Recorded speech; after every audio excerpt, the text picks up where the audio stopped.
What's up everyone? So, samahan niyo muna ako mag-ride pa uwi habang nagkakwentuhan tayo.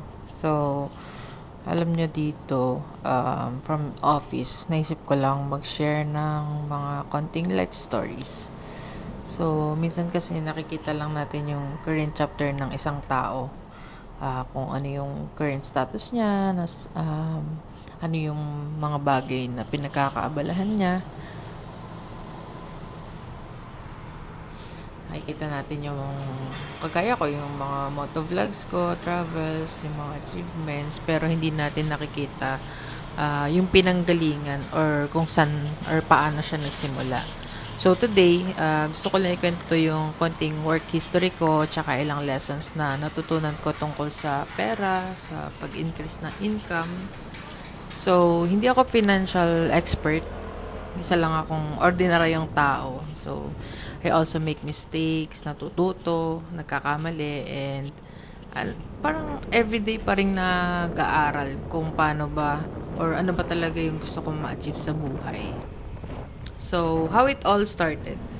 Nung nagsimula ako magtrabaho after graduation, so tulad ng marami, sa atin, ang goal ko lang talaga is magkaroon ng stable income. When you say stable income, yung parang kaya mo nang mabuhay from a day-to-day basis. Yung tipong sasahod ka kada cut-off, tapos hihintayin mo ulit yung next sahod, tapos kapag may extra ka, kakain ka ng masarap, magta-travel ka somewhere. Kasi kapag nagsisimula ka, hindi mo pa iniisip yung investments, yung business, yung mga income, tsaka kung ano-ano pa. Ang iniisip mo lang is, paano ba ako makakabayad ng bills, paano ba yung mga breadwinners, paano ba ako makakatulong sa family, mga ambag sa mga rent, expenses, ganyan. Tapos, paano ba ako makakaipon ng konti, ganun. And honestly, wala naman talagang masama doon. Lahat tayo parang nagsimula sa ganun, which is parang survival mode. Kasi wala naman nagsimula unless anong tawag doon, yung nepo baby. So, para sa akin, pag ordinaryong tao, lahat naman tayo nagsisimula talaga sa mababa lang. So, noong unang taon ko sa work, first work ko kasi nagturo ako, teacher dun sa school kung saan ako graduate. So, marami rin akong maling financial decisions noon. Tapos doon din yung era na nagkasakit yung father ko ng malala. Tapos ako yung single sa aming magkakapatid. So, parang napaatang na sa akin yung responsibility ng mga expenses. Though, nung time na yon or hanggang ngayon, meron pa namang work yung mama ko. So, may mga bagay din ako na parang binili noon na hindi ko naman kailangan. So, parang ang naging ko nun is makabayad or makatulong sa family. And then, makakain lang ng mga gusto ko, ganun. Feeling ko normal naman yun. Part yun ng learning process. Tapos, after ko nun magturo, na-realize ko, and nung nangyari nga sa father ko, na-realize ko yung sweldo sa probinsya, hindi talaga siya sapat. As in, kulang talaga siya kung gusto mo mag-upgrade sa buhay. So, nung time na yun, nawalan ng work yung papa ko, tapos hindi sapat yung income ng mother ko. Yung dalawa kong kapatid may mga sarili ng pamilya, pero magkakasama pa rin kami lahat sa bahay. So, hindi na-establish kasi sa pamilya yung ikaw sa ganito. Parang kung sino yung meron, siya yung may dala or may obligasyon. Which is hanggang ngayon, parang in a different topic or kwentuhan, natin siya pag-uusapan.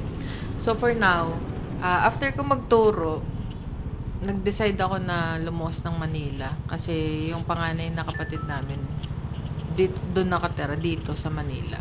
So, nag-apply ako, nagpa-refer ako doon sa isang friend ko nung college. So, luckily, natanggap naman ako doon sa company na yun. And, nagtagal ako doon ng 7 years.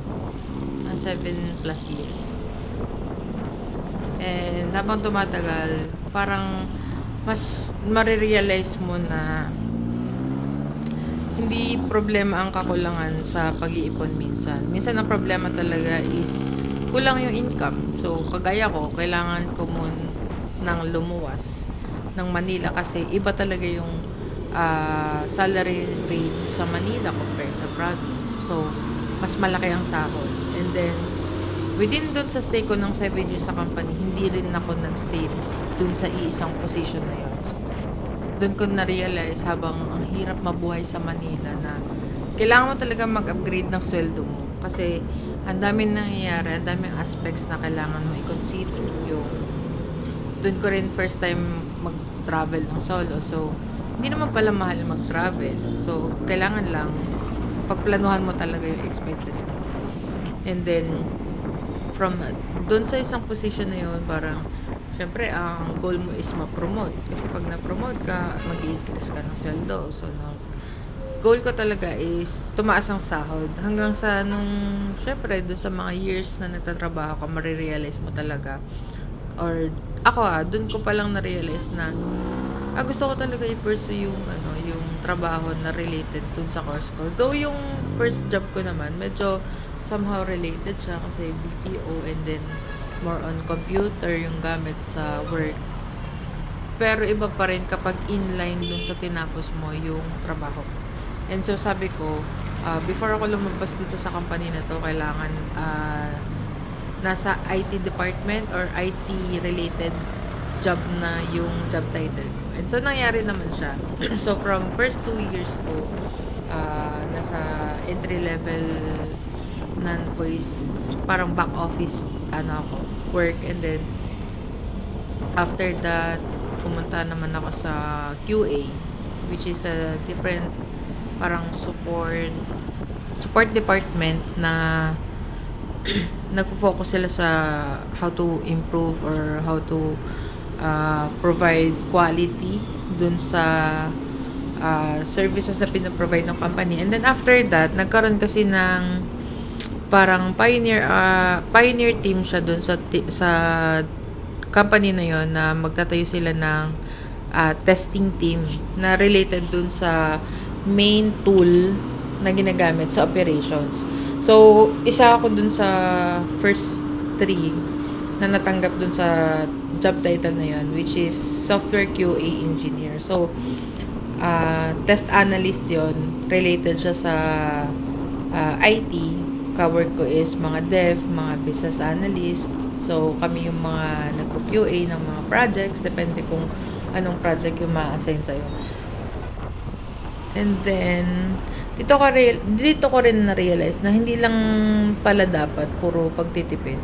Kailangan din maghanap ng paraan para lumaki yung income. So, kahit na may stable income ako, hindi rin ako tumitigil na mag-side hustle.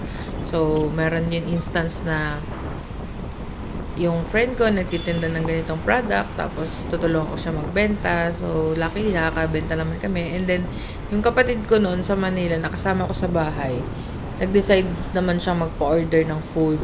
And so, nagpa-order ako ng food sa mga katrabaho ko. Ate ko yung nagluluto. Tapos, ang kinikita ko lang doon is magkakaroon ako ng free lunch. So, yun na yun. Yun na yung may meron na akong libreng baon para makatipid. And then, halos unlimited naman yung potential ng pagtaas ng income kung willing ka talaga matuto. Ako kasi, iba pang side hustle ko noon is, nag-try din ako mag-carpool nung nag-pandemic. So, after ko mag-work from Monday to Friday, kasi weekends yung off, nagka-carpool naman ako kasi nakakuha ko ng second hand na sasakyan. So, after ko magka-carpool ako ng weekends, medyo malaking kita sa carpooling kasi wala nung transportation. So, yung ibang mga gustong umuwi or pumunta ng Manila, parang sinasabay ko sila for a fee. And iniipon ko yun. Tapos, ano pa ba? How to earn more money. Yun nga, ang kagaya na nabanggit ko, hindi naman ako nagstay lang dahil sa meron akong work. Nagtatry din ako mag-buy and sell business. Tapos, nag-start ako pala mag-put up ng small printing business, and then yung GCash or any online banking, cash in, cash out for a fee. Ginagawa ko rin yan sa dati kong apartment hanggang sa, ayun na, nakakaipon naman starting sa ganon. Ako kasi firm believer ako na yung mga maliliit na amount na kinikita mo, pag pinagsama-sama mo yan, malaki pa rin yan. Kaya, kapag may potential na, pwede akong kumita sa ganitong bagay, pinapasok ko talaga siya. Hindi lang ako nag-i-stay na, dahil may trabaho ako, may income ako, okay na ako dun. And, pwede ka rin magsimula sa editing. Meron minsan napapa-edit, tapos, etong ginawa ko since last year, yung content creation, tsaka yung pag-affiliate. Meron naman ng mga konting income, pero medyo malayo pa tayo dun sa mga kagaya ng ibang content creator, tsaka yung mga ibang affiliate na kumikita na talaga sila ng malaki. And hindi naman siya nakakapagod. Hindi man sa hindi nakakapagod, pero since na-enjoy ko na kasi yung ginagawa ko, kagaya nitong pag-voice over ko tsaka pag-vlog ko. So, na-enjoy ko na siya ngayon. And hindi na siya ganun ka-toxic. Dumating din kasi ako sa point na yung pagko-content, dahil sobrang eager ko na ma-monetize lahat ng mga pagko-content ko sa Facebook, sa TikTok, sa YouTube. Na-toxic ako that time. And so, may mga times na nawawala din talaga ako sa social media. Kasi parang ako, ang ginagawa ko, nire-reassess ko kasi na ano bang mas magandang gawin. Hanggang ngayon, ano bang atake ang pwedeng gawin para kumita ka. And then, hanggang sa parang in-enjoy ko na lang yung pagka-create ng video, yung pag-video, pagka-content, hanggang sa yun na, ano ko na lang na one time sa Facebook, na invite na ako na yung mga videos ko is, mag-i-start na mag-earn. Kasi daw, consistent ako nagpo-post ng mga quality videos, tas original content. Tapos sa TikTok naman, tsaka sa din, sa Shopee, ang ano naman doon is yung pag-affiliate, mag-share ka lang ng link ng mga products na ginagamit mo or nagamit mo na, tapos gusto mo siyang i-share.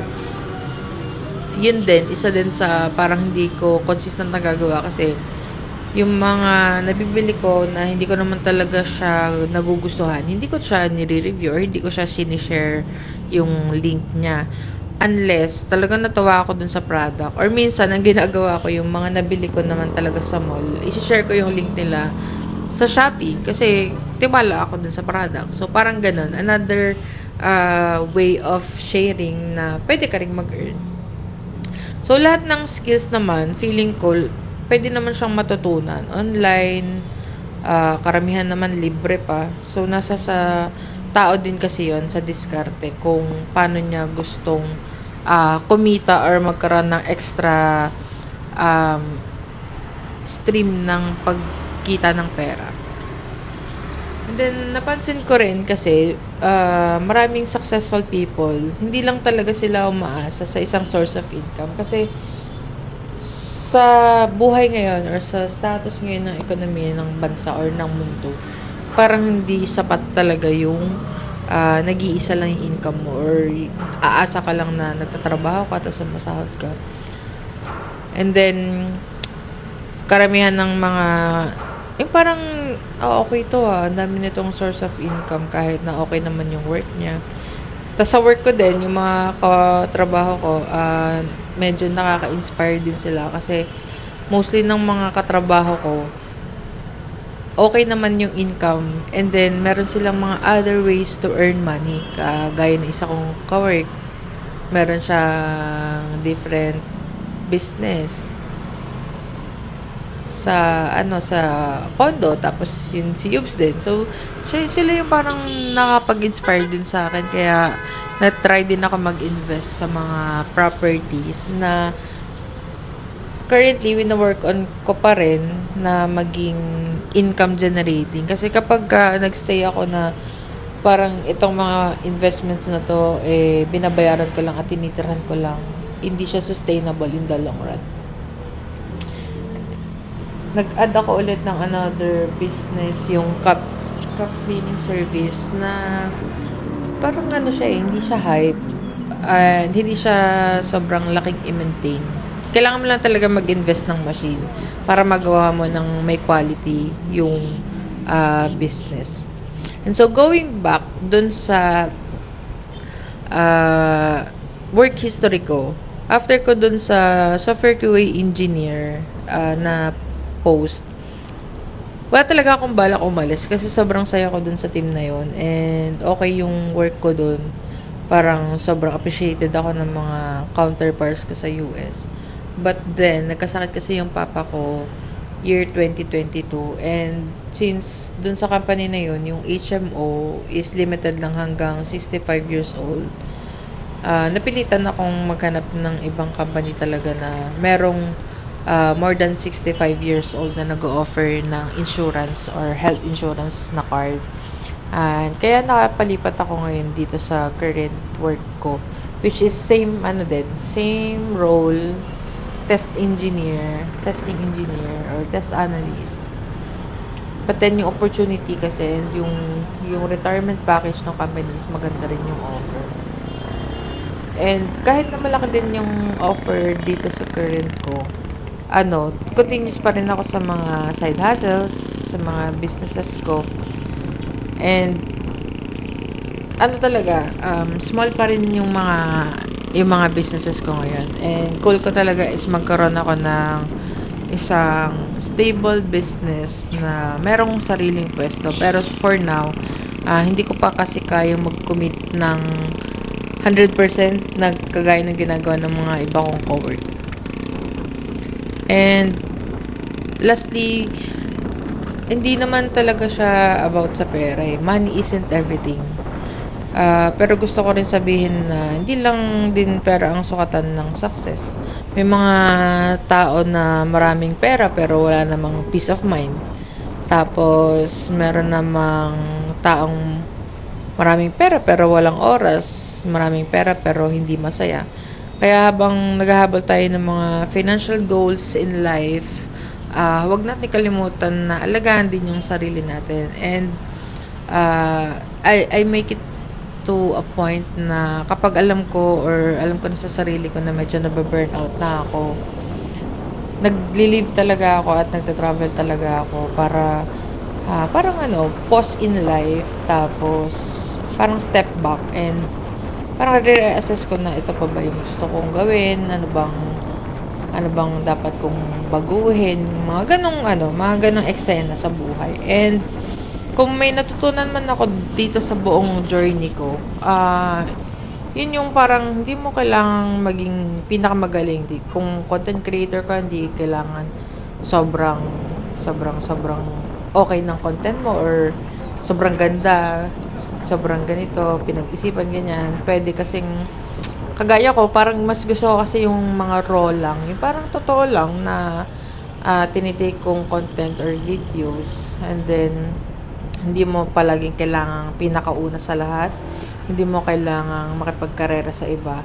Kasi ako, amin ko in my life, parang nakukulangan ako minsan na parang syempre social media, hindi mo maiiwasan na meron kang makikita na si ganito na yung meron na siyang sariling bahay, meron na siyang sariling sasakyan.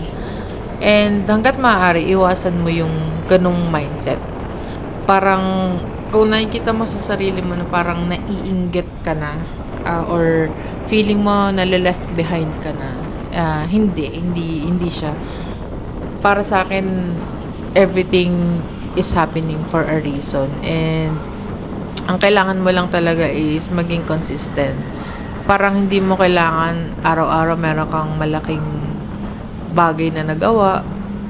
Yung parang even 1% of improvement every day, sobrang malaking progress yun pag ginawa mo siya araw-araw. And minsan, hirap din akong i-apply to sa sarili ko. Kagaya, recently, medyo parang gusto ko pa bang mag-content, ganyan, na naiisip ko, gusto ko pa ba itong ginagawa ko? Parang ano pa ba talagang goal ko sa buhay? Bakit ko ito ginagawa? And bakit ganito pa rin, ganyan. Pero pag naisip ko from where I started, marirealize mo na yun yung totoong sinasabi na malayo pa, pero malayo ka na dun sa previous self mo or sa self mo like a year ago, 6 months ago, a month ago, ganun. So, yun yung recent, reflection ko sa buhay kapag ka nafe-feel ko na parang napapag-iwanan na ako. And yun talaga, maging consistent lang sa lahat ng ginagawa kahit saan pa yan. Self-improvement, ah, pag-increase ng income streams. Kasi, hindi talaga sa isang click makukuha mo lahat eh. Kailangan mo talaga siyang paghirapan. So, ayun. Salamat sa pakikinig habang sinamahan niyo ako sa ride na ito. Kung may isa akong gustong tandaan mula sa usapan natin today, ito yung don't just work hard, work on becoming more valuable. So, habang hinahabol natin yung mga financial freedom, sana hindi natin makalimutan maging mabuting tao, tumulong din tayo sa iba, and yung kaya lang din natin, tapos, wag, basta ang ano ko lang talaga palagi is maging grateful, magpasalamat sa lahat ng blessings. Kahit sobrang liit na blessings na meron tayo ngayon, isipin mo, yung bagay na meron ka ngayon, hinihiling mo yan kahapon, nung isang araw, nung isang linggo, nung isang buwan, nung isang taon, or nung mga nakaraang 5 taon. So, ayun, parang just be grateful and know how blessed we are that we are living on this planet. And ride safe palagi, ingat sa daan. I'll see you guys on my next motovlog, and thank you for watching and listening. Ride safe.